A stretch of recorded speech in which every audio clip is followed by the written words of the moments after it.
Gerald McRaney built an entire 50-year career playing men who needed nobody. Men who walked into gunfights, crises, and chaos and came out the other side without flinching. But at 79, sitting at home in Florida, he'll tell you plainly that none of that is the thing he's most proud of. The Emmy isn't it. The decades of steady work aren't it either. It's the woman he married.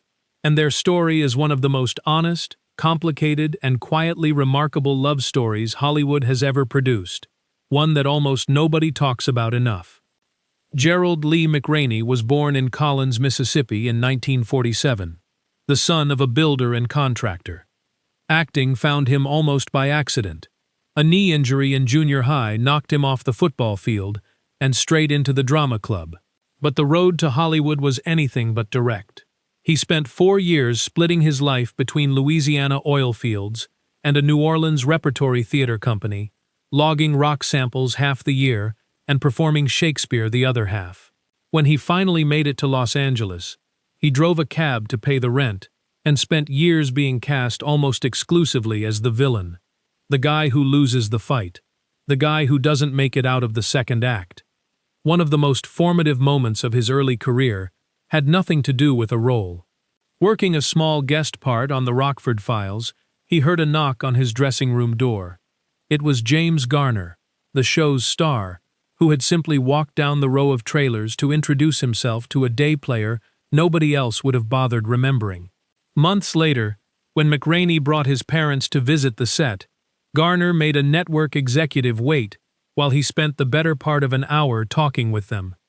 McRaney has spoken about that gesture for decades, calling Garner the finest gentleman he ever encountered in the business. That kind of quiet generosity, paying real attention to someone who has nothing to offer you in return, clearly left a permanent mark. By 1981, Simon & Simon gave him his first real taste of fame.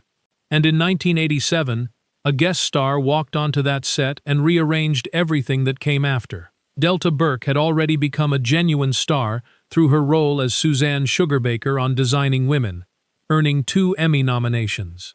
But behind that success, she was living through an extraordinarily painful chapter, a fractured relationship with the show's creator, severe depression, relentless public scrutiny over her appearance, and by her own later account, a moment sitting alone in her car where she seriously considered not surviving it. McRaney has said he thought she was the most beautiful woman he had ever seen. He waited deliberately until filming wrapped before asking her out, unwilling to blur any professional line. Their first date led to a second, and on that second date, he proposed. She said yes immediately. Friends warned him off. He ignored every word of it. His reasoning was almost disarmingly simple. Who else could possibly understand this particular kind of life, except someone living it alongside you? They married in May 1989 in Los Angeles. Delta has said that Gerald was the first person who ever loved her completely, exactly as she was, without quiet judgment. That kind of unconditional acceptance, arriving at the darkest point of her life, was everything. The marriage survived addiction, depression, 2 separations, and a cancer scare that nearly ended it permanently. It was Delta's insistence that Gerald see a doctor about a knee injury that led to a routine pre-op physical, which revealed an otherwise invisible spot on his lung. Early-stage lung cancer, successfully treated at MD Anderson. McRaney has said plainly and without elaboration that he owes her his life. They never divorced. Even living in separate houses, they talked every single day. Gerald bought a home less than a mile from hers.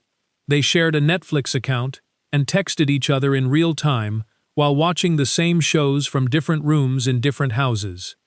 When a reporter once asked Delta directly why they had never simply filed for divorce after everything, she looked genuinely puzzled by the question and said, "What for?" At 79, Gerald McRaney is still working, still showing up, still refusing to slow down. But when he talks about the real shape of his life, it always comes back to the same thing. Marrying Delta, he has said, is the secret. That's the whole answer. She's the one who kept it all together. If this story stayed with you, Hit like and subscribe. There are plenty more like it worth telling.